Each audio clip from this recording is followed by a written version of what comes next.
prácticas de aplicación y experimentación. Ok, en este sentido,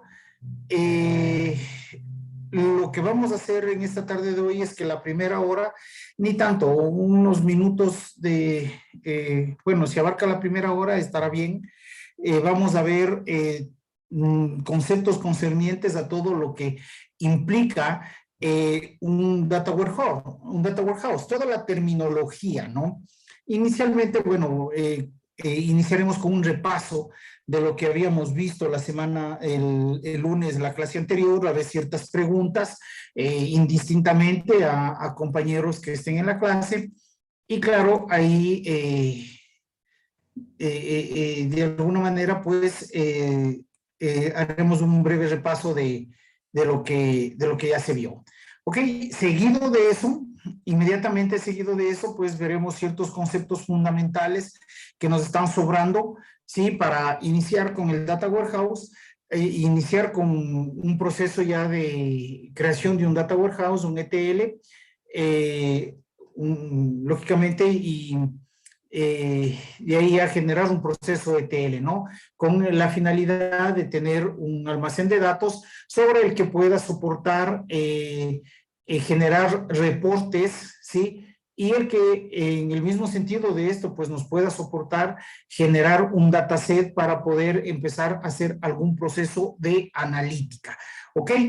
Entonces, en ese sentido, la segunda parte de la tarde de hoy estaremos revisando ya cómo está con el avance de su sistema de su sistema transaccional. ¿Por qué? Porque para la siguiente clase ustedes ya van a necesitar ingresar datos a ese sistema transaccional.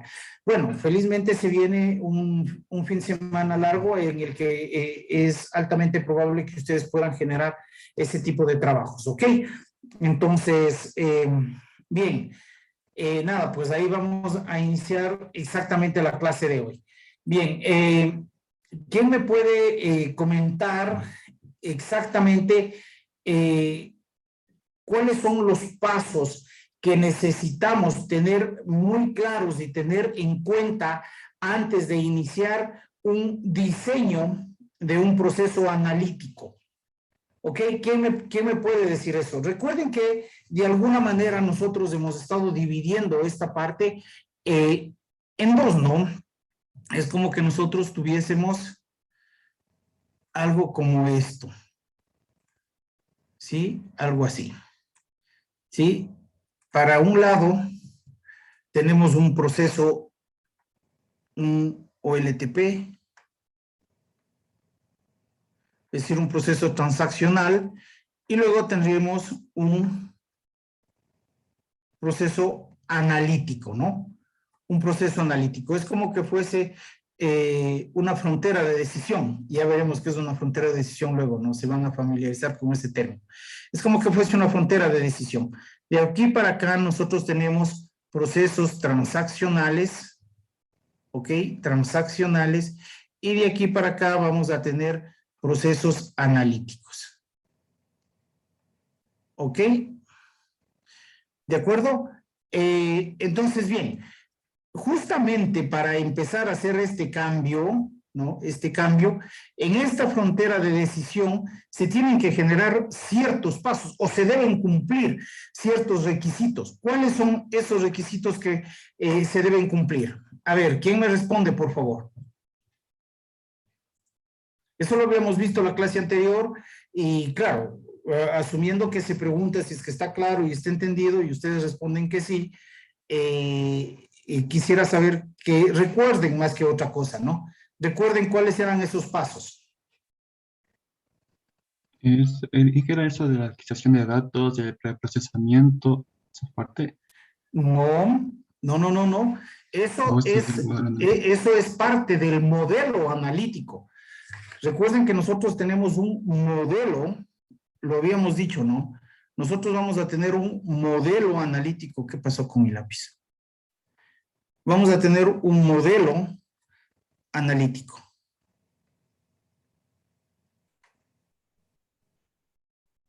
¿Ok? Este modelo analítico consta de pasos. ¿Ok? Pero fíjense, 1, 2, 3, 4, 5. Es un modelo genérico, ¿no? Pero este modelo genérico consta de 5 pasos. Pero noten que yo estoy diciendo ya, es un modelo analítico. Este modelo analítico ya estaría aquí en el proceso analítico, es decir, que ya dimos este salto. ¿Ok? ¿Qué es lo que debemos tener claro? ¿Qué es lo que el analista, la persona que va a generar el sistema de analítica debe tener súper claro? Son 4 cosas que una persona debe tener súper claro para empezar a hacer un diseño analítico. ¿Ok? ¿Cuál sería? ¿Y qué no es eso de seleccionar el proceso de negocios? Algo así, eso sí, eso sí. Eso es parte de. Eso es parte de. Entonces, en este punto, vamos a borrar esto para que no se nos confunda. Eso sí, por ahí va el tema. Por ahí va el tema. A ver, ¿qué nomás necesitamos? Para hacer este salto de aquí, nosotros básicamente necesitamos 4 cositas. La primera cosa ya nos dijo, ¿no? El conocimiento del negocio, ¿no? Un arduo conocimiento del negocio, un exhaustivo conocimiento del proceso del negocio, ¿no? Esto ya lo habíamos revisado. Y claro, al generar un exhaustivo conocimiento del proceso de negocio, al final el analista tiene que saber de la A a la Z cómo esa entidad funciona, qué es lo que hace, qué es lo que tiene, cómo toma decisiones, ¿cierto? ¿Y cómo lo hacíamos eso, jóvenes?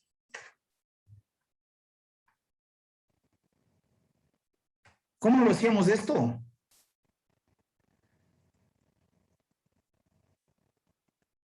Tendríamos que, eso es, digamos, con las personas de la empresa, tendríamos que ver que nos indiquen cómo es el negocio como tal. Ok, ¿qué proceso se llevaba aquí a cabo? Es correcto lo que dice señor Aguas, pero ¿qué proceso se llevaba a cabo? Capturar métricas. No, todavía. Eh,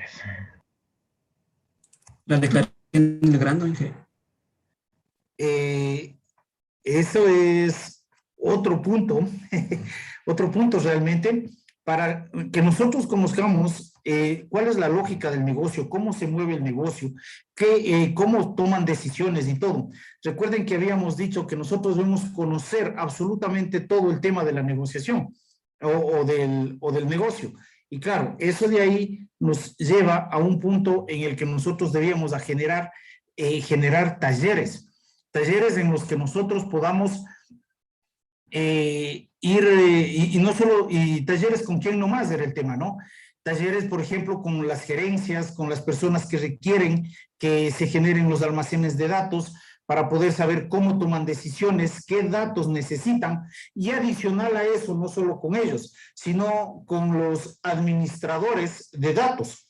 En este caso, los administradores de datos siempre terminan siendo los administradores de TI, ¿no es cierto? Y por eso es que les decíamos, hay que tener el arquitecto de datos, debe tener muchísimo tino en llegar a ellos, porque claro, si nosotros vamos a llegar a un departamento de TI con el tema, ¿no? Es saber, necesito datos, dame esto, dame...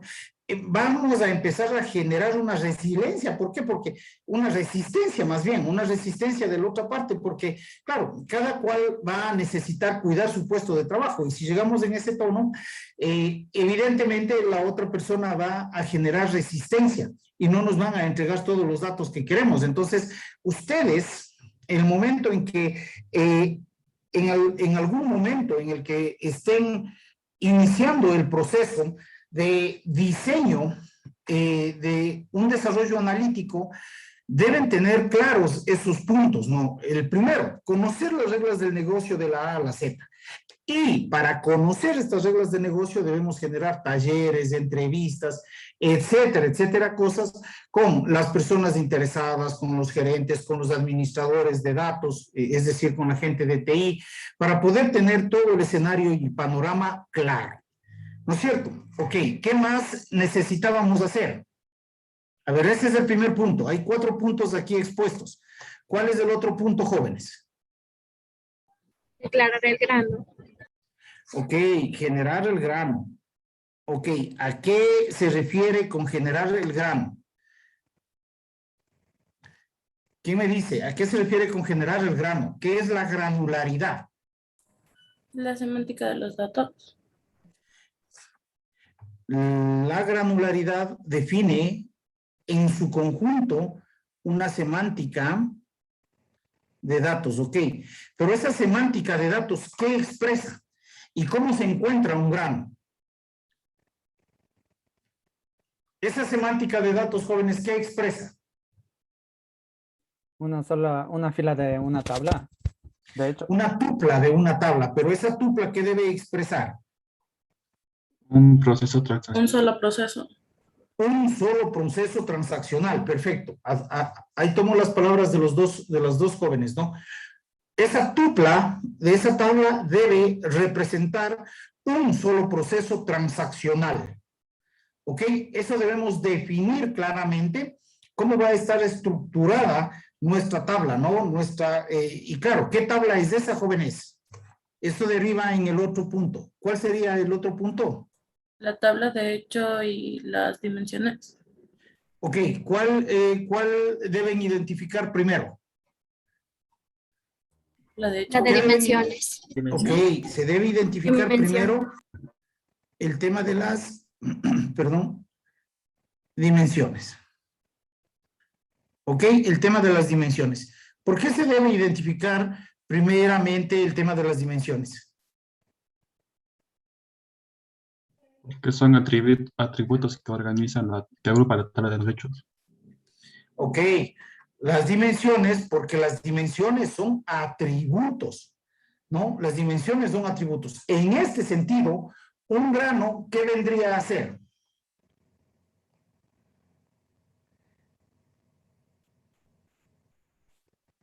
Es correcto lo que me dijeron. Las dimensiones, en este sentido, vienen a ser los atributos, que en su conjunto, o en el conjunto de dimensiones, todas las dimensiones en su conjunto, podrían definir un hecho. En este sentido, un grano, ¿qué vendría a ser? Una fila de la tabla de hechos. ¿Pero qué definiría? Un proceso transaccional definido por las dimensiones. Recuerden el gráfico que habíamos hecho, ¿no? Supongamos que esta es nuestra tabla transaccional. Bueno, nuestra tabla nuestra tabla de hechos, ¿no?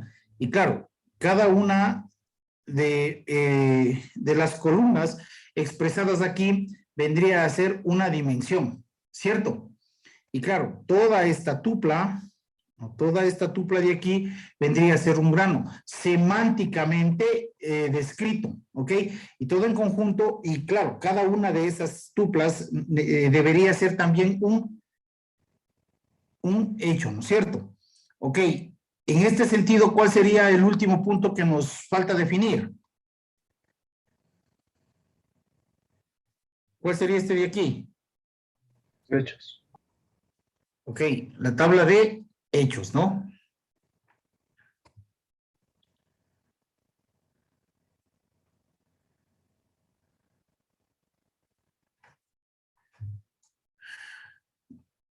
Ok.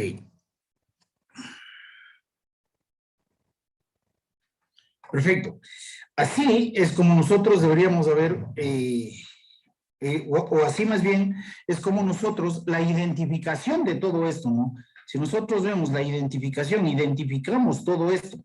Primero identificamos, estamos claros del proceso del negocio, de cuál va a ser la transaccionalidad, cuáles van a ser las dimensiones o características que van a definir a nuestra tabla de hechos, ¿cierto? Solo y solo ahí nosotros estamos listos para pasar al siguiente proceso, al siguiente punto, que ya sería realizar un diseño analítico, ¿ok? Aquí ya estaríamos listos para generar un diseño analítico. ¿Por qué? Porque valiéndonos de todos estos datos, nosotros pues vamos a construir nuestro famoso data warehouse, ¿ok? Nuestro data warehouse. Ahora, claro, ¿para qué vamos a construir un data warehouse o cómo nosotros vamos a acceder a un data warehouse? Eso es lo que habíamos iniciado la clase anterior a tratar, ¿no? ¿Cómo vamos a intentar acceder a esos datos, a los datos del data warehouse precisamente, ¿no? Entonces, veíamos que nosotros de alguna manera teníamos dos enfoques, ¿no? Dos enfoques para la integración de datos. Y efectivamente por aquí tengo esta imagen, por favor, ténganla presente. De hecho, esta imagen vamos a pasarle por acá arriba.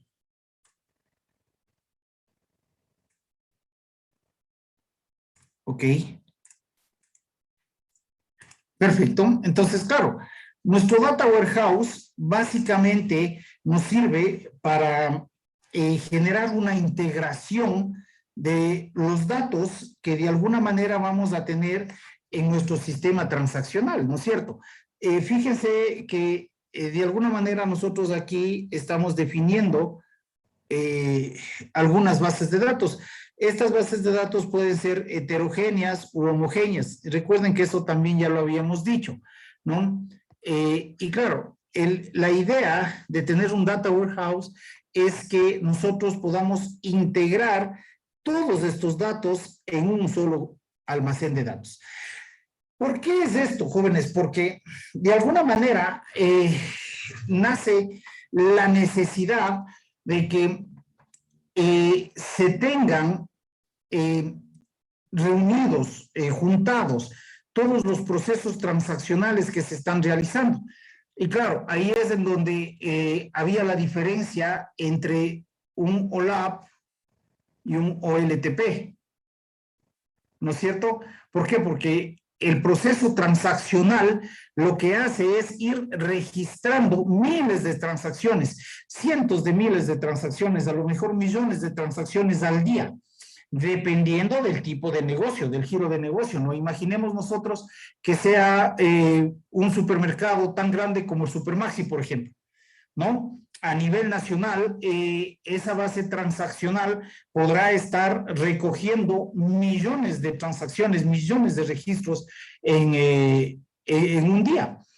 Y claro, en algún momento, imaginemos que aquí nosotros tenemos un ejército de empleados, ¿no? Un ejército de empleados alrededor de todo esto, ¿ok? Imaginen ustedes eso, un ejército de empleados, muchísimos empleados, cientos de miles de empleados. ¿Ok? Y claro, cada uno de estos empleados está ingresando datos a estas bases de datos transaccionales. ¿Ok? Ahora, arriba de estos cientos de miles de empleados habrá pues un ejecutivo. ¿Ok? Este ejecutivo también necesitará controlar qué es lo que está pasando y básicamente leer reportes. ¿Ok? Ahora, claro, la lectura de reportes o la lectura solamente de reportes no nos lleva a nosotros hacia ningún lado. ¿Cierto? Necesitamos saber qué está pasando con esta compañía, qué está pasando con la transaccionalidad. Y claro, eso hace que estas personas que están aquí en los procesos directivos tengan que generar ciertos reportes para las personas que toman decisiones. Ya no solo la lectura de reportes sencillos, ¿no? Sino pasar información a las personas que de alguna manera empiezan a tomar decisiones en la empresa. Los management o en este caso las gerencias o directamente los dueños o cosas así, ¿no? Entonces, justamente para que esto pase es que nosotros generamos procesos analíticos, ¿no? Los famosos procesos o los famosos diseños OLAP, diseños analíticos, ¿ok? Y claro, aquí es en donde estas personas de aquí o estas personas que van a empezar y luego hablaremos de esto directamente de un data warehouse o un data mart, ¿no? Ya veremos qué es un data mart. De seguro ustedes ya saben, pero vamos a hacerles un recuento nuevamente qué es un data mart, por qué se genera un data mart y las personas que están trabajando con un data warehouse. ¿Ok? Entonces, evidentemente, estas personas, cada una de estas personas necesita extraer los datos que están en estas bases de datos. Y claro, para extraer los datos que están en esas bases de datos, pues nosotros vamos a generar un data warehouse, pero para eso existen dos enfoques, ¿no? Dos enfoques sobre los que básicamente se puede hacer un ingreso, un acercamiento a esos datos, ¿ok? Entonces, esos dos enfoques, el un enfoque es basado en consultas y el otro enfoque es basado en actualizaciones. El enfoque basado en consultas nosotros ya lo habíamos discutido el día lunes. El enfoque basado en consultas básicamente está dado para consultas de SQL que accedan directamente a estas bases de datos, a las transaccionales. Ok, ahora claro, ¿cuál es un problema de aquello? El problema es que cada una de estas bases de datos pueden ser bases de datos heterogéneas. Asumamos, les decía, yo recuerdo que no sea solamente un sistema, asumamos que no sea solamente un sistema en donde tengo varias bases de datos heterogéneas, sino que en algún momento de estos yo pueda tener un sistema de videovigilancia o supongamos que yo tengo un sistema de registro de acceso por medio de tarjetas. ¿Ok? Entonces, claro, este tipo de información de alguna manera se tiene que extraer, ¿no? Entonces, claro, ahí se genera un problema si es que vamos a hacer un ingreso, una consulta directamente a este montón de, bueno, a estos datos heterogéneos. ¿Qué es lo que sucedía ahí? De algún modo, estos datos de aquí tenían que pasar por algo que nosotros íbamos a conocer como un intérprete. ¿Sí? Un intérprete. Este intérprete, este intérprete de alguna manera tenía que coger este formato,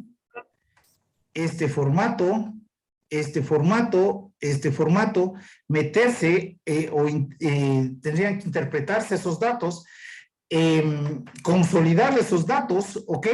Y una vez, claro, así sea que estemos trabajando con la misma base de datos, en una base de datos homogénea, de cualquier manera tendrían que meterse al intérprete y este intérprete lógicamente nos iba a entregar un resultado, ¿cierto? Entonces, claro, este es un proceso extremadamente costoso en el sentido computacional, ¿no? Computacionalmente hablando, este es un proceso extremadamente costoso, ¿ok? Y eso de alguna manera lo dice aquí y aquí está esquematizado cuál es el proceso que se debería hacer cada vez que se quiera generar una consulta una consulta. Recuerden que el tema de hacer business intelligence o sistemas de soporte de decisión o sistemas de analítica en su contexto general, no es solamente ya extraer reportes hablando de un proceso transaccional.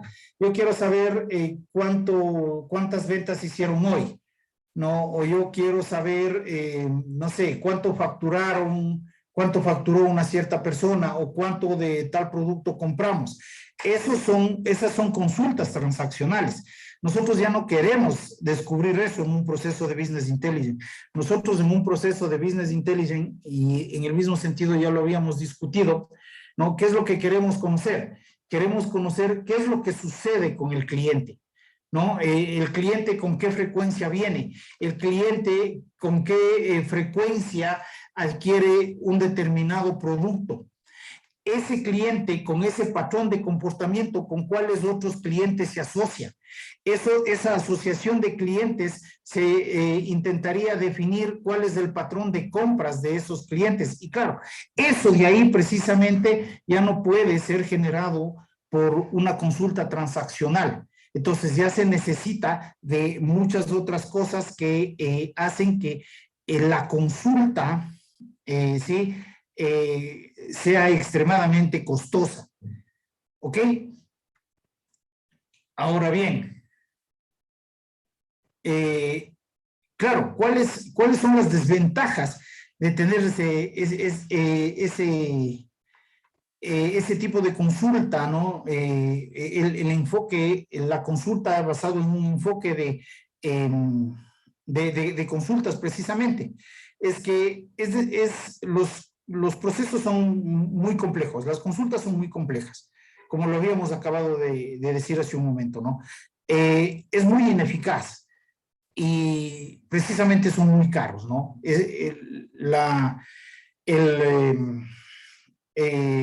El proceso en sí, transaccionalmente hablando, es extremadamente costoso para un ordenador. Sí, y claro, asumamos de que no es una sola consulta, van a ser varias consultas y bueno,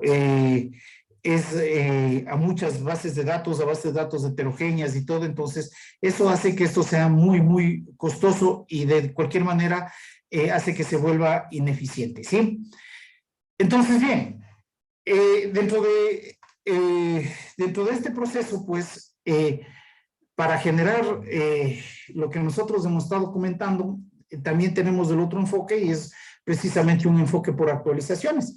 Y este enfoque por actualizaciones sí que está diseñado para que nosotros podamos definir un gran almacén de datos o nuestro famoso data warehouse, ¿no? Basados precisamente en este pequeño esquema que habíamos revisado aquí, ¿no? Todas estas consultas ahora, estas personas o esta persona ya no va a empezar a hacer estas consultas directamente acá, sino es que aquí se extraen los datos de estas bases de datos y las vamos a meter en un gran almacén de datos.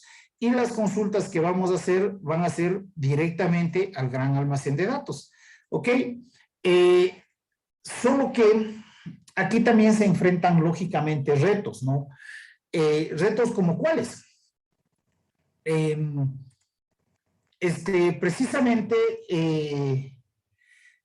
que los datos al provenir de fuentes diferentes, ¿no? De fuentes heterogéneas,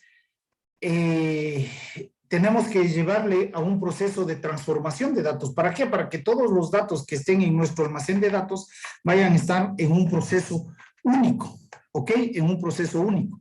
Es decir que ahí es en donde, a ver, vamos a hacer el dibujo que estamos teniendo en cuenta, ¿no? Ahí es en donde este grupo de datos heterogéneos van a sufrir un proceso de ETL, ¿no? ¿Para qué? Para que tengamos un gran almacén de datos.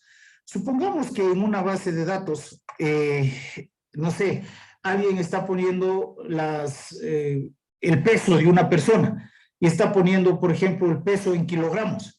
En otra base de datos el peso está poniéndose en libras, ¿no? El tamaño de una persona en una base de datos está expresada en pies.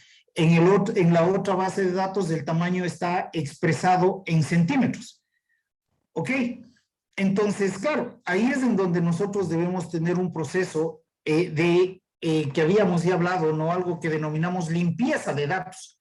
¿Para qué? Para que exactamente a nuestro data warehouse los datos entren ya en un formato global y único para que nosotros podamos, o bueno, las personas que utilicen este sistema puedan generar consultas de manera adecuada. Ahora bien, ¿cuál es lo conveniente de esto? Es que nosotros vamos a coger los datos, todo tipo de datos, por ejemplo, ¿no? Hacemos esta transformación y los ponemos en un gran almacén. Estos datos inicialmente pueden ser, un data warehouse inicialmente no inicialmente, siempre va a estar creado con datos históricos, ¿no? Todos los datos históricos que nosotros podamos referirnos de cada una de estas tablas o bases de datos. ¿Ok? Entonces, esta base de datos puede ser manejada de un modo incremental. ¿Ok? Esto puede ser manejado de un modo incremental. Vamos a ponerle aquí porque...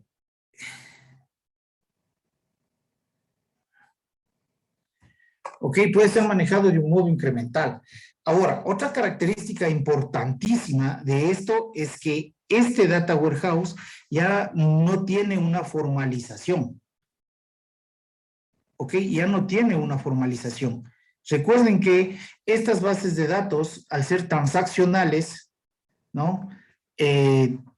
Bases de datos transaccionales, estas son formalizadas. Normalmente, a ver, ustedes como ingenieros de software tienen que estar bien claros en este tema. Normalmente, unas bases de datos, ¿hasta qué forma normal se tiene que llevar a cabo? Generalmente, ¿no? Hay, ¿hasta qué forma normal se tiene que llevar a cabo?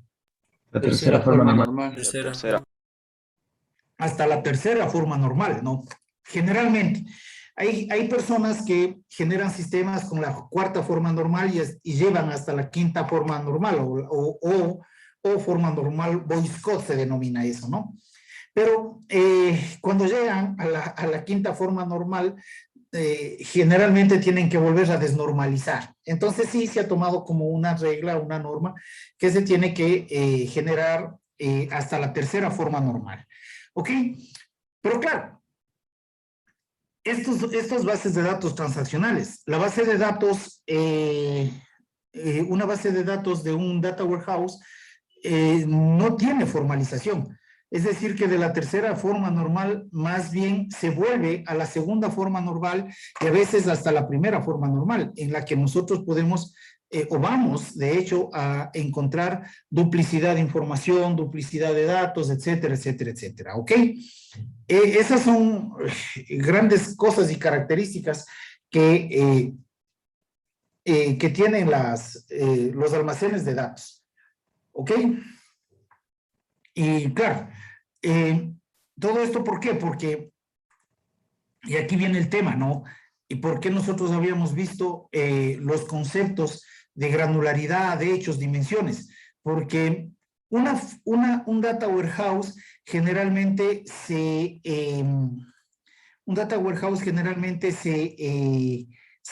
diseña en una forma de tipo estrella, en donde la tabla central va a ser la tabla de hechos. Y a la tabla de hechos van a estar asociadas las tablas de dimensiones, ¿no? Y claro, al tener esa idea de que de alguna manera va a estar asociada, más o menos tendríamos algo así, ¿no? Esta es la tabla de hechos y claro, cada columna de estas estaría asociada a una dimensión. Dimensión 1, dimensión 2, hasta una dimensión n. ¿Ok?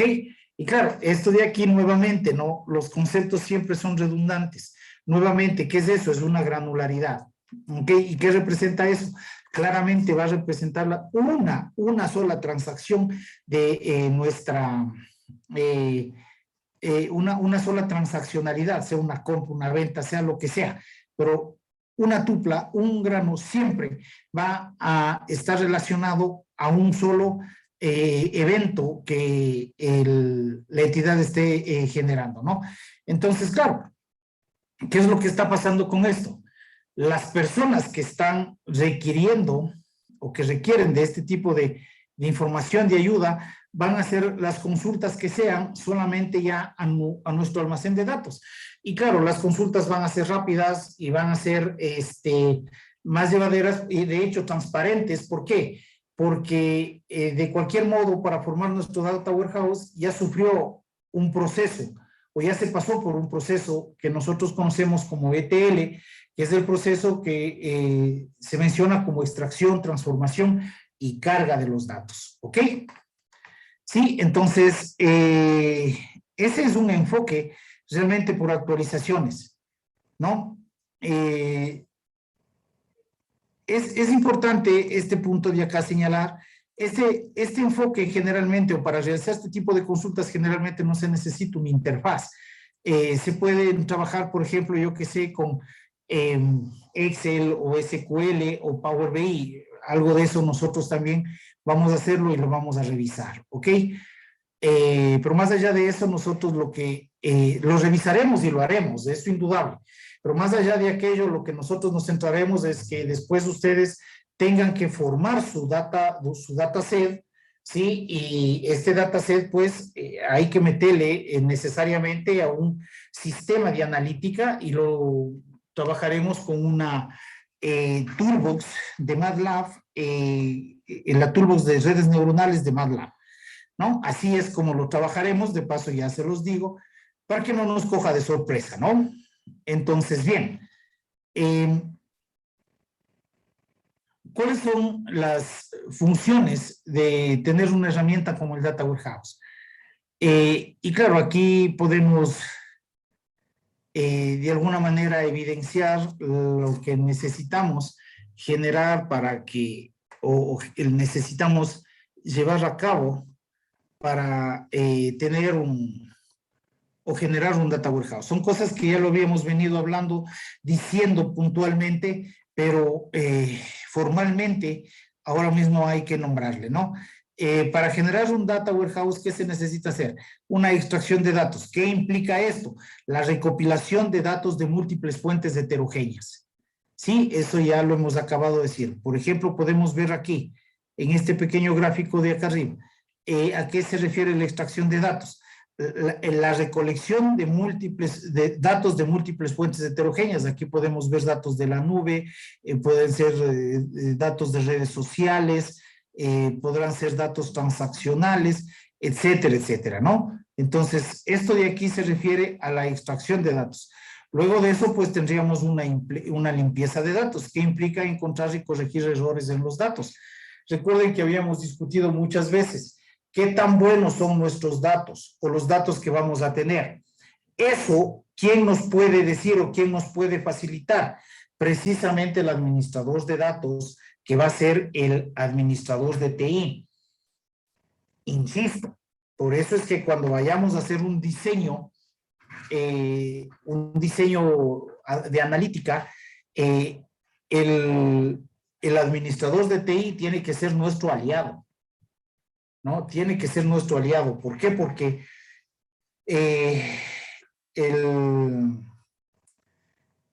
tiene que ser nuestro aliado porque en realidad este es el que nos va a dejar ver qué datos son los que tenemos y claro, qué datos de esos son los que nos interesan.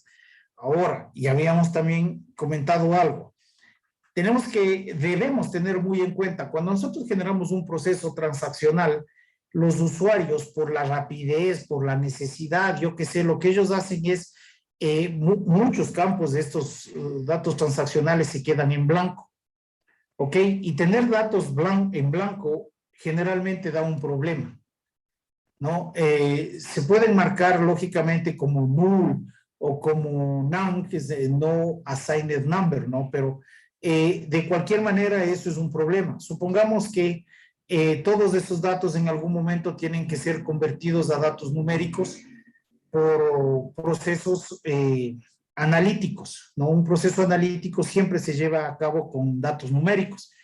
Entonces, si tenemos campos en blanco, si tenemos datos en blanco, una división por cero y cosas así, eso genera errores, ¿no es cierto? Y evidentemente no vamos a poder solucionar. Entonces, el momento en que se esté cargando ese tipo de datos a nuestro Data Warehouse, ¿sí? A nuestra base de datos que va a hacer las funciones de un Data Warehouse, de nuestro almacén de datos, nosotros debemos tomar en cuenta esto para poder efectivamente no dejar que nos pase esto, sino poner valores significativos o si es que son datos analizar si es que son datos que se los pueden descartar o no son importantes para nuestra analítica. ¿Ok? En el mismo sentido, la transformación de datos, ya lo habíamos dicho, ¿no? Si es que tenemos que ponernos de acuerdo en qué tipo de datos van a estar, si son cadenas, si son libras, si son kilos, no sé, si son metros, si son centímetros, si son pies, etcétera, etcétera, ¿no? Pulgadas, lo que sea. Pero en ese sentido nosotros tenemos que tener bien claro el tema para que sea el mismo tipo de datos el que esté esté cargándose o esté almacenándose en nuestro almacén de datos, ¿no? La carga de datos ya implica ordenar, resumir y consolidar todos esos datos, ¿ok? En un solo almacén y lógicamente en nuestras tablas que van a estar creadas para nuestro almacén de datos, ¿ok? Y bueno, la actualización. Habíamos comentado hace un momento que generalmente un data warehouse o en un data warehouse se lleva a cabo un proceso incremental, ¿no? Incremental. Es decir que generalmente no se eliminan esos datos, sino que se van incrementando. Puede ser que, claro, porque el proceso de carga es un proceso muy costoso, como ustedes pueden ver, ¿no? Pero si es que no son bases de datos muy grandes, son datos pequeños, se pueden ir haciendo recargas, actualizando, borra todo y monta de nuevo todos los datos, etcétera, etcétera, ¿no? Para que en algún momento puedan actualizarse, por ejemplo, si hubieron actualizaciones, eliminaciones en el proceso transaccional. ¿Ok? Entonces, ese tipo de cosas hay que ir tomando en cuenta en la formación de un data warehouse. Ahora, el proceso de limpieza y el proceso de transformación de datos son muy, muy importantes, jóvenes, en el momento en que nosotros tengamos un proceso de, llevemos a cabo un proceso de analítica. ¿Por qué? Porque estos datos pueden hacer que la exactitud del modelo tienda a subir, es decir, que el modelo sea más exacto cuando hacemos analítica. ¿Ok? ¿A qué se refiere con exactitud el modelo cuando se hace analítica o predicción? ¿No? Supongamos que nosotros queremos predecir el clima del siguiente lunes. ¿Ok? Entonces, mucho depende de la calidad de los datos que tengamos, ¿sí? De la cantidad y calidad de los datos que tengamos para poder acertar con alta precisión el clima del día lunes. Entonces, yo qué sé, nosotros podemos predecir que el día lunes voy a tener una temperatura de un 18%. Y llega el día lunes y efectivamente tengo una temperatura de un 18.5%, un 19%. Ok, un grado, ¿qué tan significativo es? Entonces, a eso se refiere con exactitud el modelo. ¿Cuánto me alejo del verdadero valor? ¿No? Ese tipo de cosas ya los discutiremos, pero quiero que sí tengan en cuenta que este tipo de datos son muy, muy importantes para que nuestros modelos de analítica alcancen valores de exactitud elevados. ¿Ok? Bien. Ok, hasta aquí. ¿Alguna pregunta, jóvenes? Recording stopped. A ver, ¿alguna pregunta, por favor? Háganme preguntas, se quedaron dormidos, alguna cosa.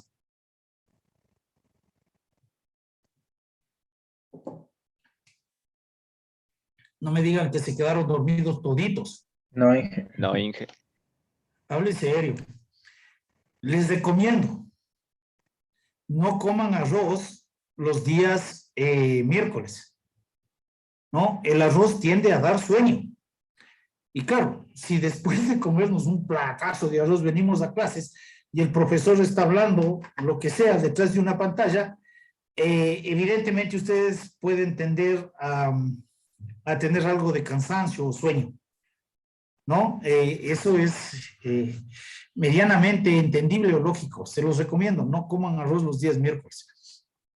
Ok, ahora volviendo al tema. Si ya dicen que no están dormidos,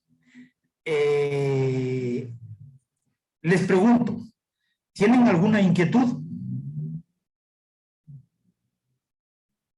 No, Inge. Quiero que todo esto esté bien claro, porque todo esto ustedes van a tener que ponerlo en práctica. Todo esto van a ponerlo en práctica. Así es que la calidad de su nota depende de la calidad del trabajo que hagan. Y claro, depende de cuánto de esto que hemos estado hablando ustedes apliquen y que también manejen los conceptos. ¿Ok? ¿Está claro, chicos?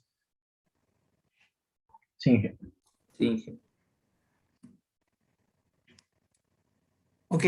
Les voy a hacer una consulta. Así, al azar, lo que salga.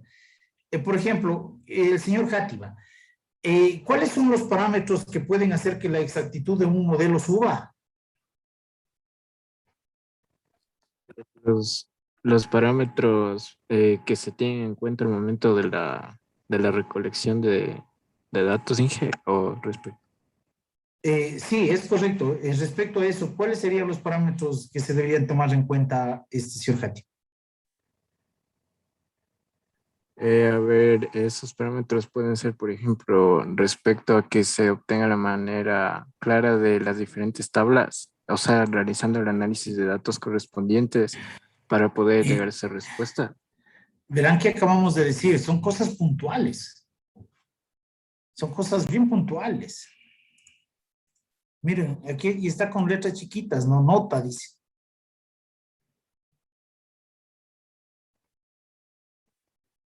Mire, la limpieza y transformación de los datos.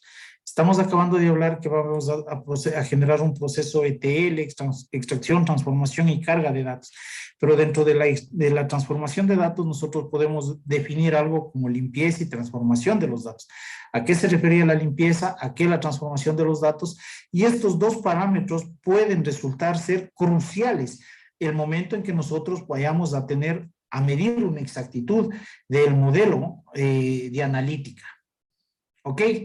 A ver, por ejemplo, la señorita Dayana Puetate, por ejemplo, no sé si es que me ayuda, ¿a qué me refería yo con exactitud de modelo? Exactitud de modelo, Inge. Sí, la exactitud del modelo, lo había dicho.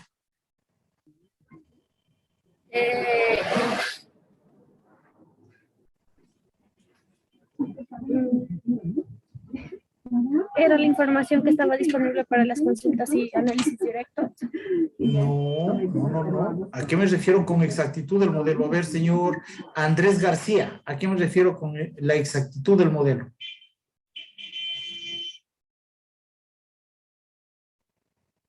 Señor García, dígame. Lo acabé de decir hace 3 minutos.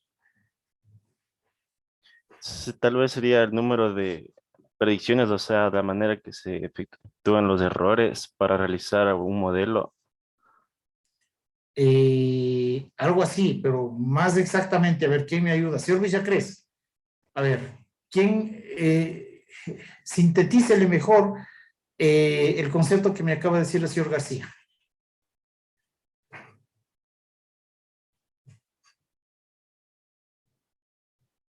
Señor Villacrés.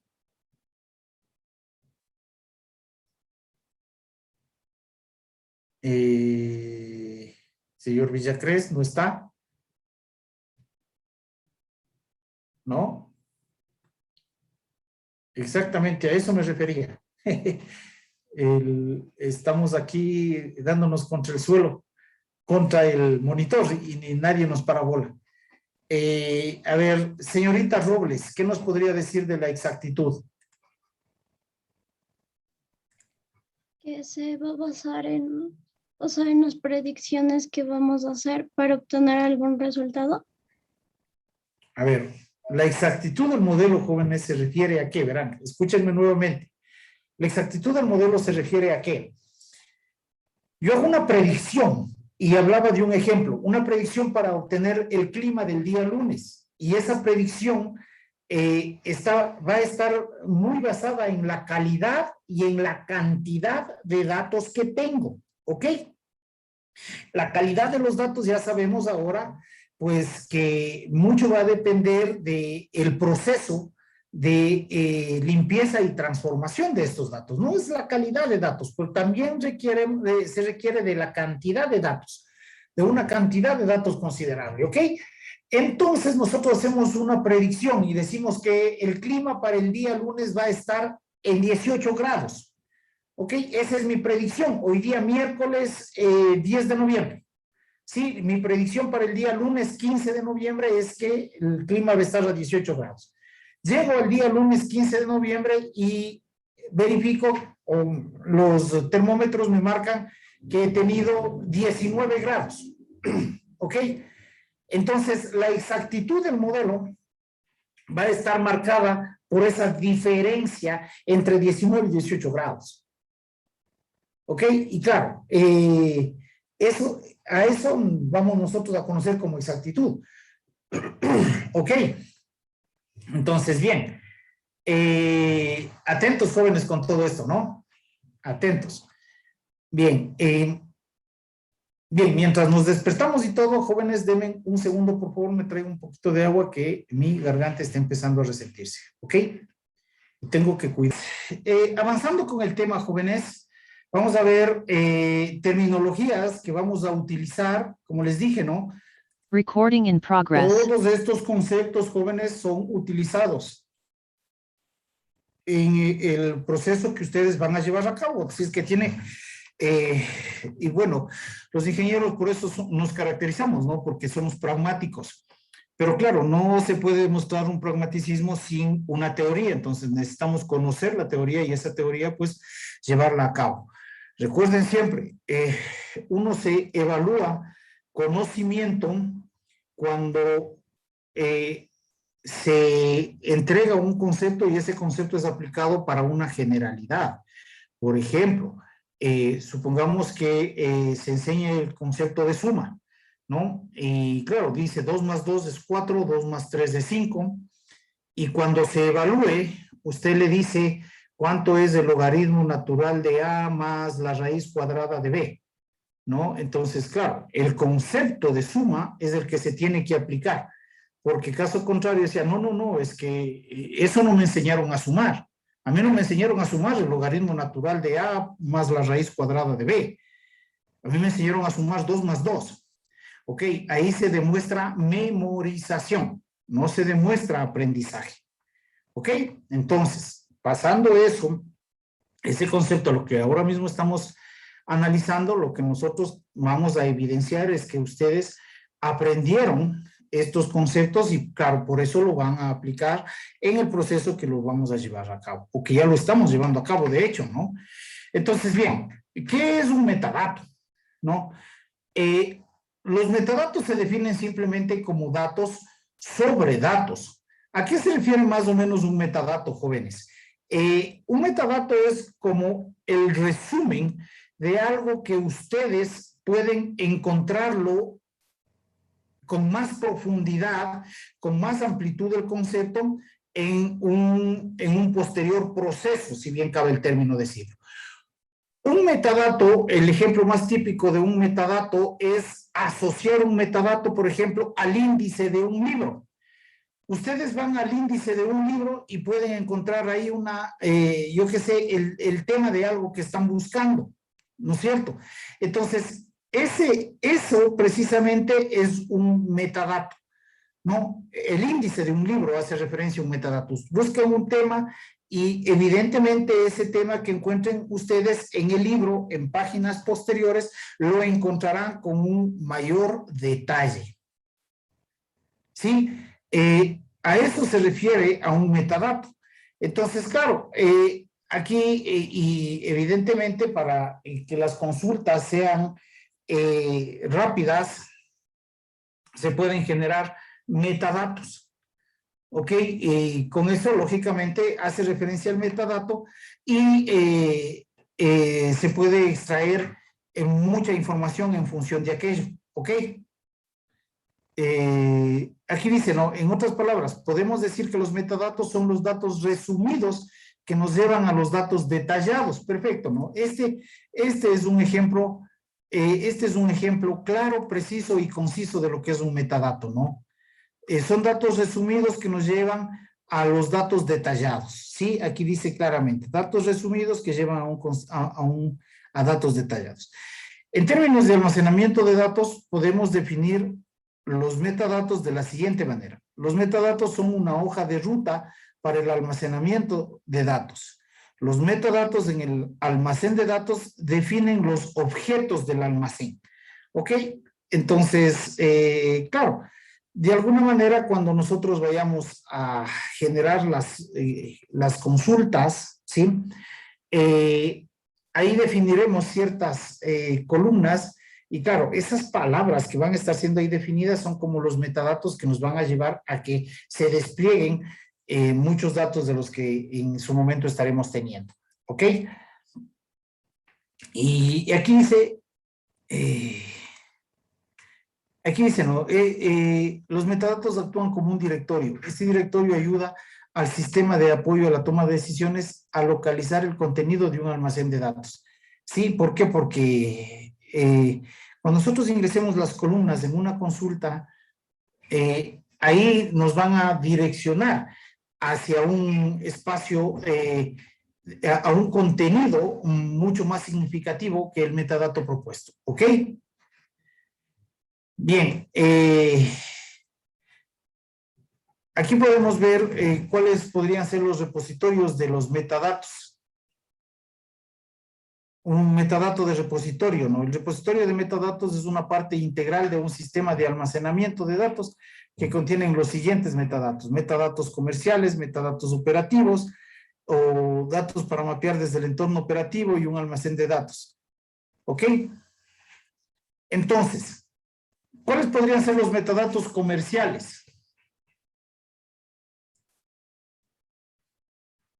Jóvenes, de metadatos comerciales. Contienen la información de propiedad de los datos, la definición comercial y las políticas cambiantes. Esos son metadatos comerciales, ¿no? Básicamente aquí podríamos identificar como un índice de un libro, ¿no?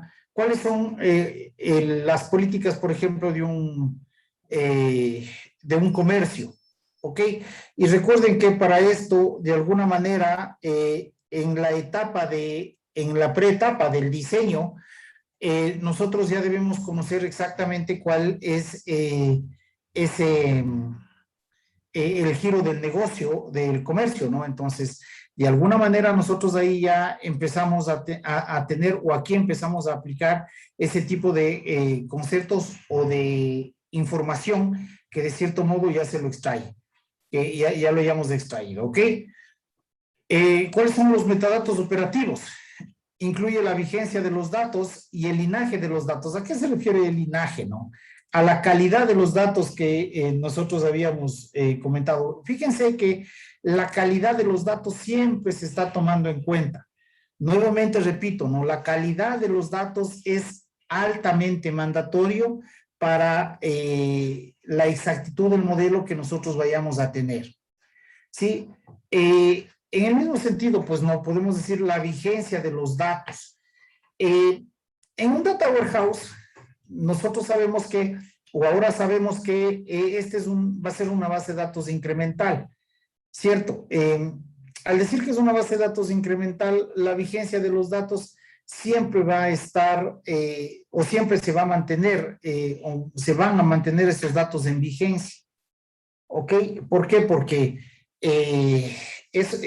más bien solamente esos datos van a ser contenido histórico y lo que se va a ir haciendo a esa base de datos operativamente hablando, es que se le van a ir añadiendo los datos subsiguientes, ¿no? Los datos que vayan generando los procesos o las transacciones, los miles o no sé, millones tal vez de registros que se estén generando a día, ¿no? Entonces, claro, ahí usted puede identificar los datos, por ejemplo, por fechas, semanas, meses, etcétera, etcétera, ¿no?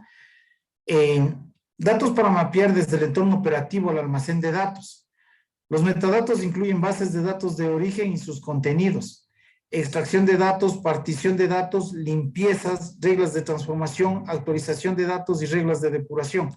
En este sentido, pues, aquí es en donde se debe definir exactamente, ¿no? Que supongamos que una base de datos esté teniendo datos en pulgadas, ¿cierto? Entonces nosotros vamos a definir que los datos que en esta base de datos transaccional se define en pulgadas, en nuestro data warehouse va a estar definido en centímetros. ¿Ok? Pero se deben dejar escrito claramente para que precisamente para que en algún momento se puedan mapear esos datos, ¿no? Del entorno operativo recuerden que el entorno operativo, ¿cuál es, no? Todo el proceso transaccional que se genera. ¿De acuerdo? Ok, y los algoritmos, la metadata de algoritmos de resumen, ¿cuáles son? Aquí incluyen las de dimensión, la granularidad o conceptos, algoritmos que se generan para llevar a cabo la granularidad, la dimensión, agregación, etcétera, etcétera, etcétera, ¿no? Entonces, ahí es en donde nosotros podemos definir cómo funciona la metadata. Ok, y bueno, claro, luego de aquello, si ya llevamos a cabo un buen proceso y ya tenemos un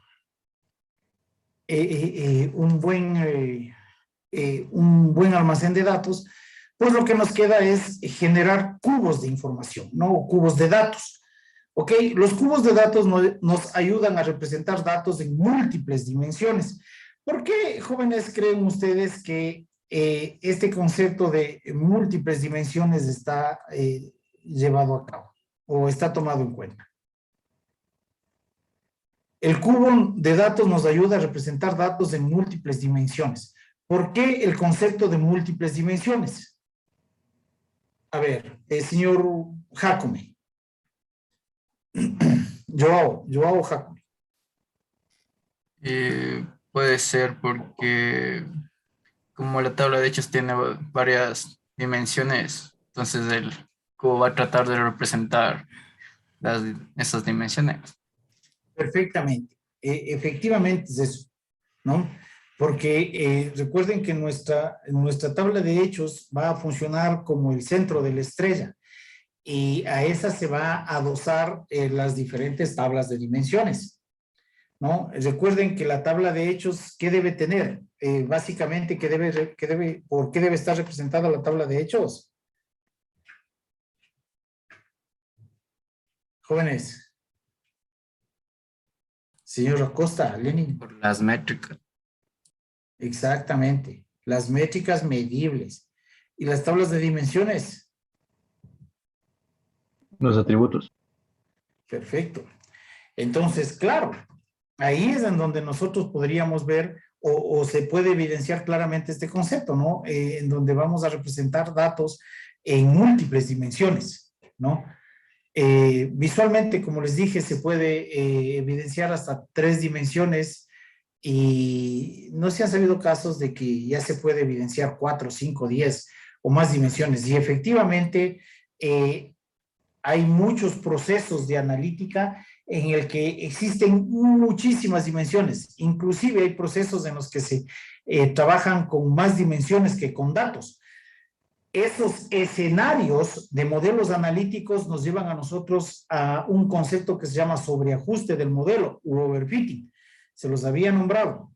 Sí, y claro, ahí es en donde entran diferentes técnicas y una de los módulos en el modelo genérico de un modelo analítico que les había dicho es la extracción de características. Precisamente por eso, ¿no? Porque si hay muchísimas características, nosotros debemos hacer un feature selection y un feature extraction, ¿ok? 2 procesos que son necesarios, selección de características y extracción de características, ¿sí? Entonces, bien, eso es lo que nos va a ayudar, o para eso vamos a necesitar, o para eso vamos a utilizar un cubo, ¿sí? Este está definido por dimensiones y hechos. Las dimensiones son las entidades con respecto a las cuales una empresa conserva sus registros, ¿no? Bien, ahora, aquí tenemos la ilustración de un cubo, ¿no? Y el ejemplo dice así, suponga que una empresa desea realizar un seguimiento de los registros de ventas con la ayuda del almacén de datos de ventas con respecto a la hora y el artículo.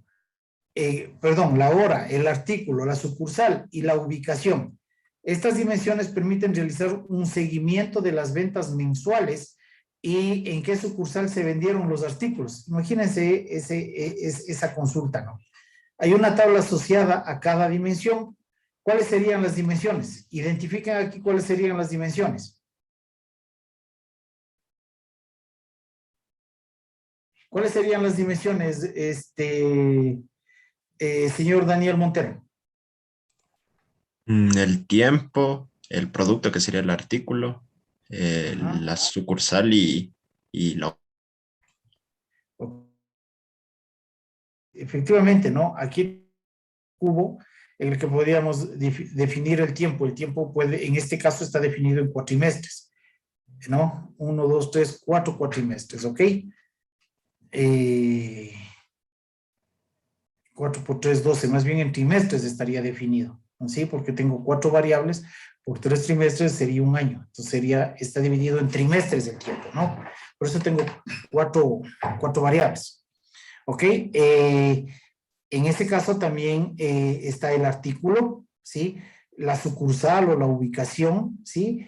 Y lógicamente yo necesito definir los seguimientos mensuales que se generaron ahí, ¿ok? Entonces esta es la representación y dice claramente, no hay una tabla asociada a cada dimensión. Claro, vamos a tener en un modelo transaccional una tabla asociada a cada una de estas dimensiones que acabamos de nombrar. ¿Sí? En este sentido, jóvenes, ustedes tienen que asociar lo que están haciendo, ¿ok? Ya con un modelo dimensional, ir asociando ya los conceptos a lo que ustedes están teniendo, ¿ok? Y estas neuronas tienen que estar funcionando a 1000 por hora en la asociación de lo que están haciendo. ¿Ok? Esta tabla se conoce como tabla de dimensiones, eso ya lo habíamos dicho. Por ejemplo, la tabla de dimensiones artículo puede tener atributos como nombre del elemento, tipo del elemento, marca del elemento, ¿sí? Fíjense, aquí este concepto es súper importante para cuando ustedes vayan a definir las tablas de dimensiones, ¿sí? Este ejemplito de aquí, ténganlo presente, ¿ok? Ahora, si bien es cierto, y escúchenme bien esto, jóvenes, si bien es cierto que hay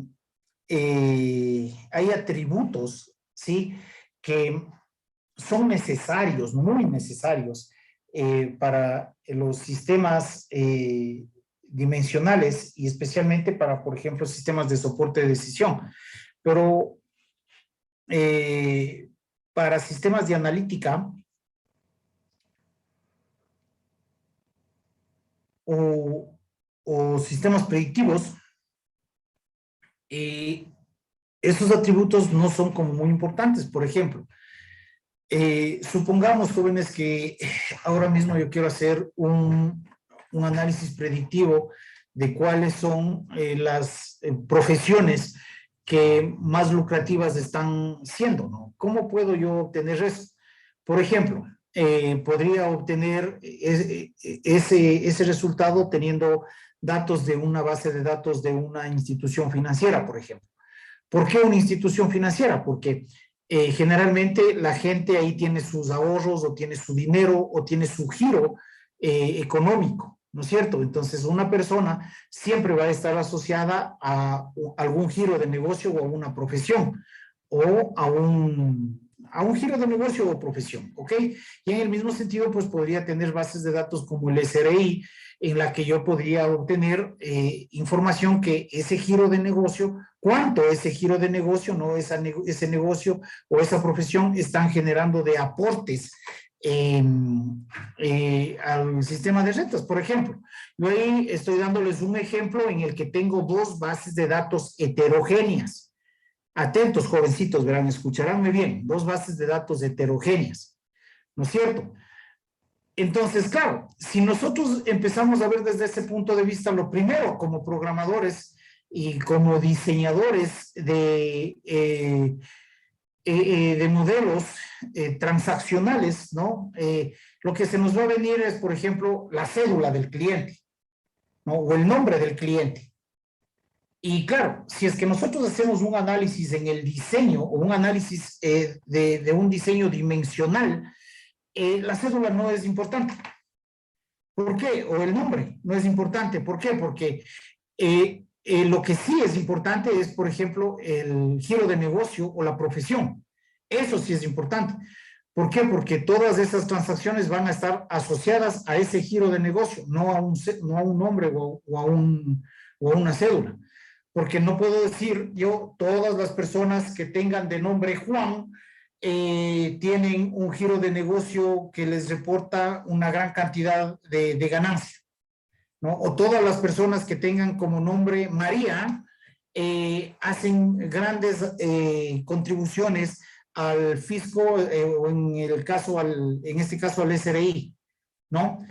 Eso no es importante, ¿verdad? Entonces hay que entender claramente cuáles son los atributos que sí son necesarios y que son mandatorios el momento en que vayamos a generar las tablas de dimensiones.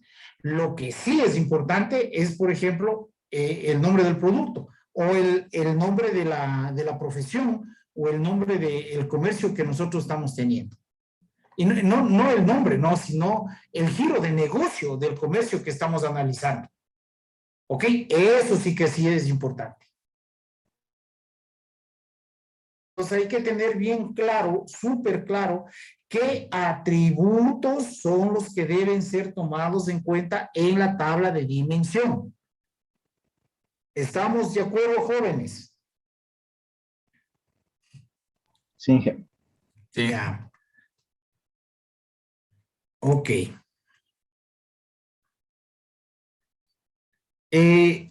Bueno, esta es una ilustración del mismo ejemplo, solo que aquí ya le están más ítems y distribuidos, más bien dicho, transformados en una tabla en 2D, en un modelo dimensional.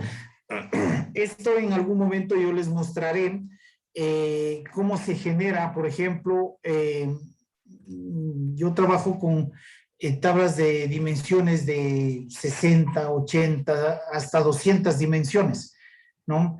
¿Y cómo puedo yo representar 200 dimensiones para poder observar cómo está formado o cómo voy a obtener mis datos, ¿no? Entonces, para eso hay ciertos procesos que se pueden generar para visualizar la clusterización de datos en 2 dimensiones. Ok, exactamente es hecho eso es lo que está hecho aquí y representado aquí, ¿no? Aquí tenemos una especie de el mismo cubo, solo que con más ítems y en 2D. Ok, tenemos registro con respecto al tiempo y el artículo solamente las ventas de Nueva Delhi se muestran con respecto al tiempo y las dimensiones de los artículos según el tipo de artículo vendido. De todos modos, bueno, todas las diapositivas, ustedes saben que les subo al aula virtual y ustedes tienen la chance de analizarlo más fácilmente, sí, pero esto de aquí no es nada más allá que la representación en 2 dimensiones de un cubo, ¿ok? De un cubo multidimensional, ¿ok? Ahora, claro, esta es la representación 2D y esta es la representación en 3D de un cubo dimensional. ¿Sí? Si ustedes pueden ver aquí, claro, ven el tiempo está dado en esta cara del cubo, ¿ok? La localización, ¿ok? La localización en dónde está, miren esta cara del cubo, ¿sí? ¿Qué más necesito? Los ítems, ¿no? El tiempo, la localización, los ítems, y claro, los ítems van a estar aquí. Por ejemplo, yo quiero saber del Q2, que sería el segundo trimestre, ¿no? El segundo trimestre en el ítem, no, yo qué sé, en el tercer ítem o en el segundo ítem en Nueva Delhi. Entonces, claro, lo que se intercepte entre este y este de acá, que sería más o menos este 436, ese sería el dato que yo debería tener por aquí. Aquí está. El dato ese, ¿no? Del segundo ítem del Q2. Q2, el segundo ítem de Nueva Delhi. ¿Sí? Es 436. ¿Sí? El Q2, el segundo ítem de Nueva Delhi. Entonces, claro, lo que se intercepte ahí, en Q2, el segundo ítem de Nueva Delhi es 436. ¿Sí? Entonces, claro, esta es la representación, la ilustración. Vamos a conocer como como cubos, ¿no? De hecho, como les dije, estoy aquí, estoy seguro que ustedes ya lo conocen y lo manejan muy bien. ¿Ok? Bien, ¿cuál sería el otro concepto, la otra terminología que ustedes deben manejar?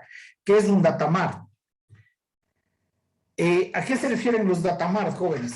Los datamart no son nada más allá que si nosotros tomamos como una traducción literal, un data warehouse es un gran almacén de datos, ¿sí? Y dentro de ese almacén de datos, nosotros podemos generar un data mart, y el data mart en un concepto podría ser generado como una despensa de datos, ¿sí? Como una despensa. El otro es un gran almacén y este es solo una despensa de datos, ¿ok? ¿Y por qué se generan o para qué se generan los data mart? O las despensas de datos, porque de algún modo de ese data warehouse se puede extraer, de ese gran almacén de datos, se puede extraer o evidenciar una despensa de datos en el sentido en que se puedan generar o se pueda entregar información específica sobre algún requerimiento específico de la empresa. Por ejemplo, ustedes pueden entregar información específica para el departamento de comercialización y ventas o para el departamento de marketing, ¿ok? Entonces, claro, para esa extracción puntual o para ese requerimiento puntual, es a donde nosotros vamos a necesitar generar un data mart, ¿sí? Para extraer la información puntual que sea utilizable solamente por esas entidades que así lo requieran. Como acabé de decir, por ejemplo, ¿no? El departamento de marketing, ¿ok? El departamento de marketing necesita ciertos datos puntuales, entonces ahí se genera un data mart. ¿Y cuál es la finalidad de generar un data mart? Es que las consultas sean rápidas, ¿ok? Siempre todo esto va a estar girando alrededor de la velocidad de transaccionalidad o la velocidad de procesamiento al costo computacional que nosotros estemos direccionándonos, ¿sí? Entonces, bien, ¿qué dice aquí? Los datamarts contienen un subconjunto de datos de toda la organización que son valiosos para grupos específicos de personas en una organización, ¿ok? Es justo lo que acabamos de decir. En otras palabras, una despensa de datos contiene solo aquellos datos que son específicos de un grupo particular. Por ejemplo, si es que yo quiero datos para el departamento de producción, el departamento de ventas, el departamento de marketing, etcétera, etcétera. Yo puedo extraer esos datos de mi gran almacén, convertirlos en una despensa y pues entregarlos. Sí, por ejemplo, la despensa de datos de marketing puede contener solo datos relacionados con artículos, clientes y ventas. Los mercados de datos se limitan a los sujetos, ¿no? ¿Por qué? Porque, claro, aquí es en donde nosotros vamos a tener exactamente información precisa y concisa de lo que necesitemos para que esos departamentos puedan llevar a cabo sus funciones, ¿ok?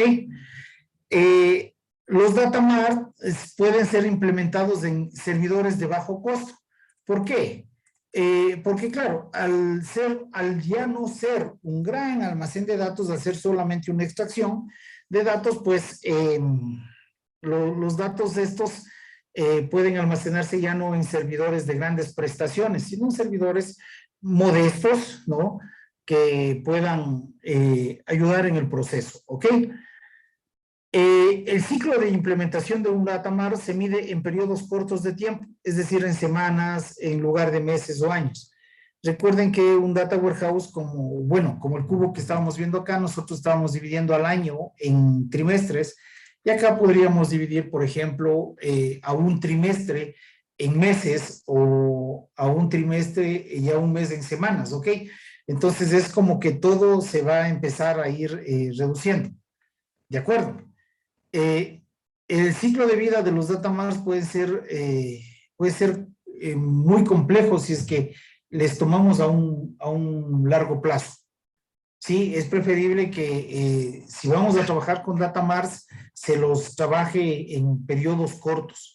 ¿Sí? Por ejemplo, un trimestre como mucho, ¿no? Ya no años, ni siquiera semestres, un trimestre, el trimestre en meses, el mes en semanas y no más. ¿Sí? Debido a que los data marts son de tamaño pequeño, ¿sí? Los data marts personalizan departamentos en específico, ¿no? Esos van a ser, fíjense aquí, esta ilustración es súper clara, ¿no? La fuente de datos genera un data warehouse grande y claro, del data warehouse podemos ir generando los data marts, ¿sí? Esto ilustra muy claramente lo que es un data mart. De acuerdo, jóvenes, ¿está claro lo que conocemos como un data mart? Sí. Perfecto. Un data warehouse virtual o un almacén virtual. La vista de un data warehouse virtual es más una vista operativa que otra cosa, ¿no? Supongamos que nosotros tengamos un data warehouse en una nube, ¿no? Nosotros creamos una nube y montamos un servidor, un IaaS o un SaaS, ¿ok? Y claro, dentro de esa nube, pues nosotros montamos nuestro data warehouse. Es básicamente la visión y la construcción operativa de lo que sería un data warehouse, ¿ok? Sin embargo, los conceptos, la forma de crear un data warehouse siempre va a seguir siendo la misma, ¿sí?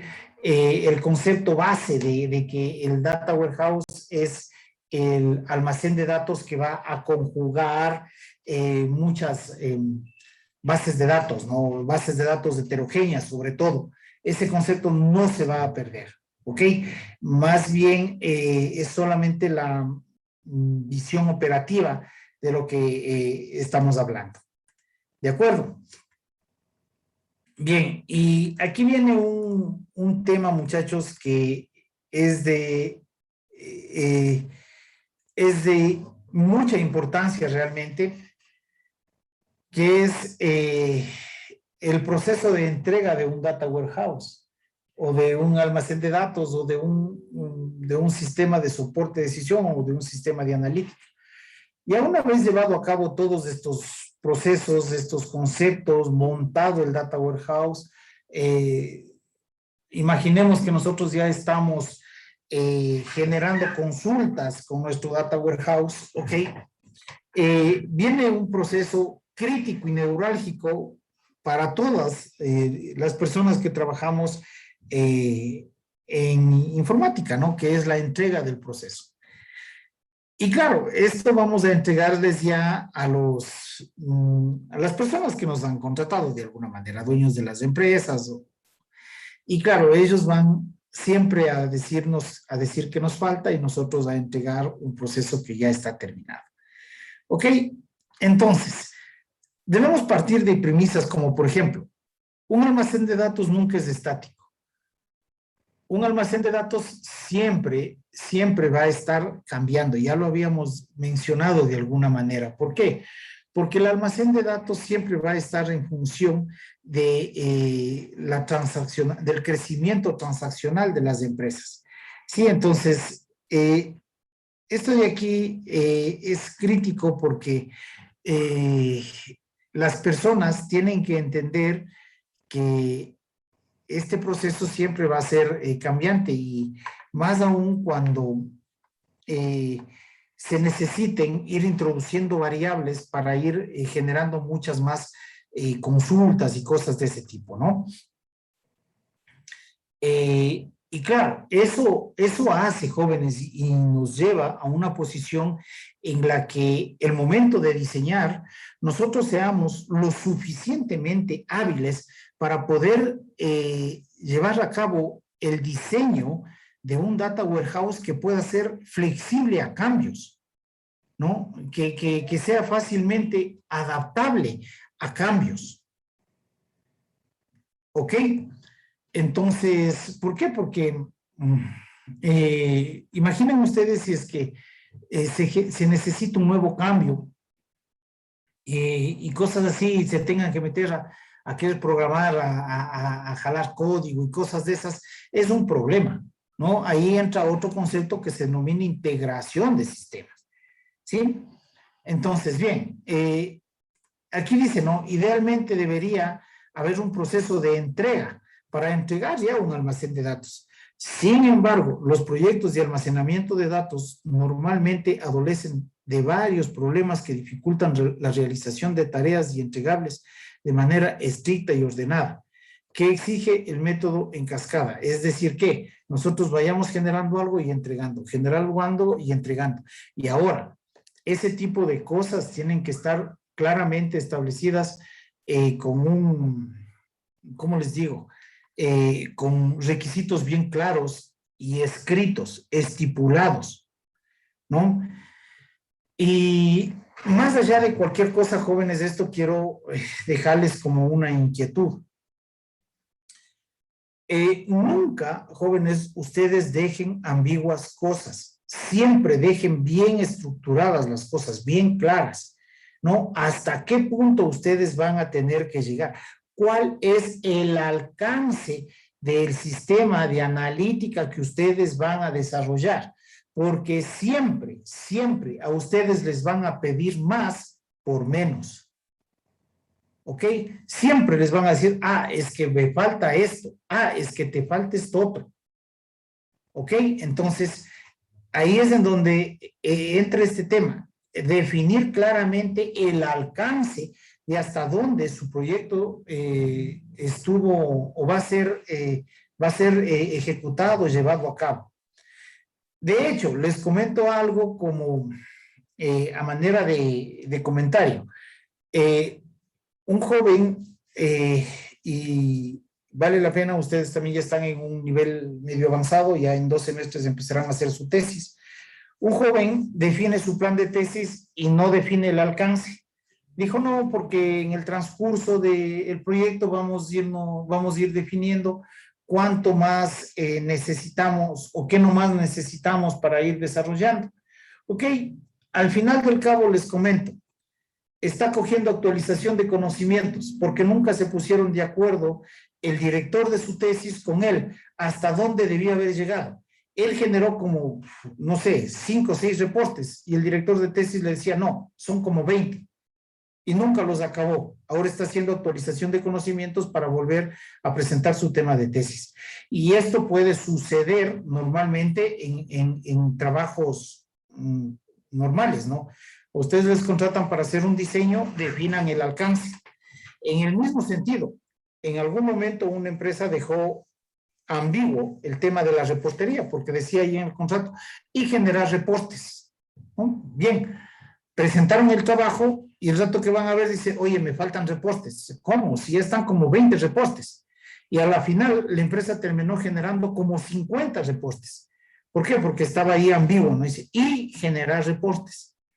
¿Ok? Entonces, cuando se genere un proceso, jóvenes, de entrega de un almacén de datos, tengan en cuenta este tipo de cosas. Una de las cosas importantes es que ustedes vayan haciendo entregas en cascada. Tema 1. Tema 2. Definan el alcance. Sí, definan el alcance de hasta dónde ustedes van a tener que hacer la entrega. ¿Ok? Y claro, aquí ustedes van a encontrar un método de entrega sugerido para entregar su modelo de Data Warehouse. ¿Ok? Que está, todo esto realmente está asociado a lo que les acabo de comentar, ¿no? Siempre generen, siempre, acostúmbrense muchachos a dejar todo bien estructurado, nunca dejen nada ambiguo, ¿no? El tema de la ambigüedad siempre les va a llevar a algún problema. Es preferible que lo definan bien claro y que se diga, ¿no? Hasta dónde va a estar el proceso y cómo se lo va a ir entregando sobre todo. Recuerden que un proceso de Data Warehouse es bien difícil que se lo cierre, así es que es preferible ir haciendo entregas en cascada. ¿Ok? Y claro, esto estaría, hasta aquí completaríamos la primera parte de lo que está planificado para la tarde de hoy. Recording stopped. Con respecto a esta parte, jóvenes, ¿alguna pregunta, inquietud, algo que necesiten?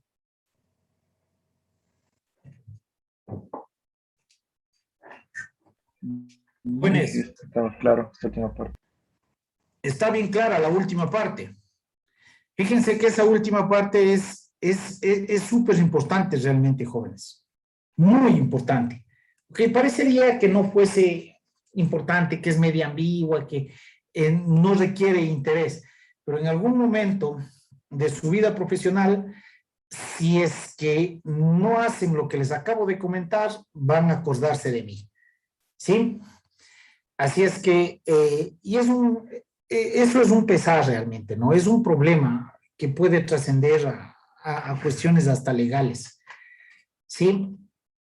Y claro, la ley no juzga nada más allá de lo que esté escrito en un papel. Así es que ahí no sirve que yo le diga, es que con él acordé, es que nosotros hablamos negativo, ¿no? Funciona lo que está escrito. Sí, evidencia clara.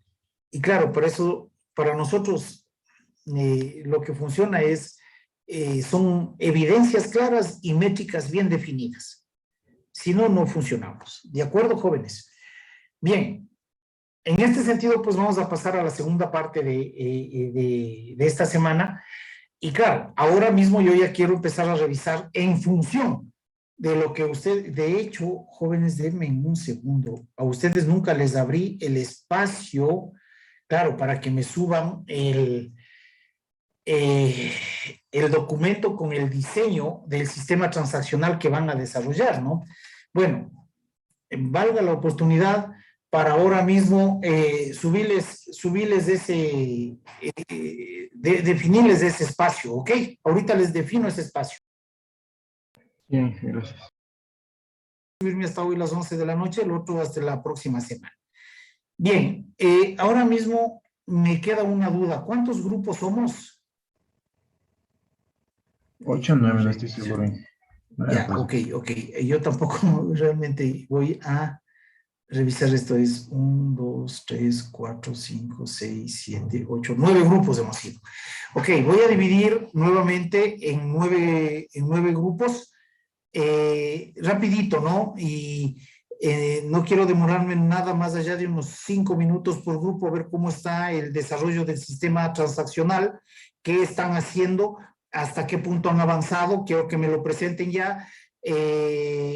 Y claro, ¿por qué? Porque a las 5 tengo la siguiente clase y necesito tener unos 10, 15 minutitos para tener holgura entre una clase y otra, ¿ok? Entonces, vamos a ver, son 9 grupos los que tenía que generar, ¿no? Asignar manualmente y vamos a tener 8 o 9 grupos. Ok, en la asignación 1, Adriana Montserrat, ¿con quién está? Con Diana Patate. Dayana, Potate, perfecto. Andrés García, ¿con quién está? Con Giancarlo Hattibanger. LM niño PQ. Pero no está el señor Játiva. ¿O cómo está puesto? Giancarlo Hattibanger. Sí está. Giancarlo. Ya le encontré. Giancarlo Játiva. Ok. Andrés Villacrés. Señor Villacrés, ¿con quién está? Con Dayanara Robles. Dayanara Robles. Ok. Perfecto, señorita Dayanara. Así me gusta. Rápido. Anthony Meléndez. ¿Con quién está, señor Meléndez? Paulo Martínez y Javier Jiménez. Paulo Martínez y Javier Alexander Jiménez, ¿no? Ok. Brian Martínez, ¿con quién está? Con Ludwig Barriga. Ludwig Barriga, ok. ¿Solo los dos? Sí. Ok. Byron Morales, ¿con quién está? Con Cristian Aguas y con Cristian Alexis Aguas, Valera. ¿sí? Alexis Valera. Alexis. ¿No está para Alexis? Kevin Barrera. Kevin Barrera. Kevin Alexis Barrera. Ok. Daniel Montero, ¿con quién nomás está? Con el señor Marcelo Pérez y Santiago Yambay. Ok. David Arcos, ¿con quién nomás está? Mateo Martínez y Joao Jacome. Perfecto. Y el último, me supongo que está Lenin Acosta, Steven López y Vladimir Aguacunchi, ¿cierto? Sí, Inge. Sí, Inge. Perfecto. Entonces, abro las subsalas y por favor acepten las subsalas y nos vamos a las subsalas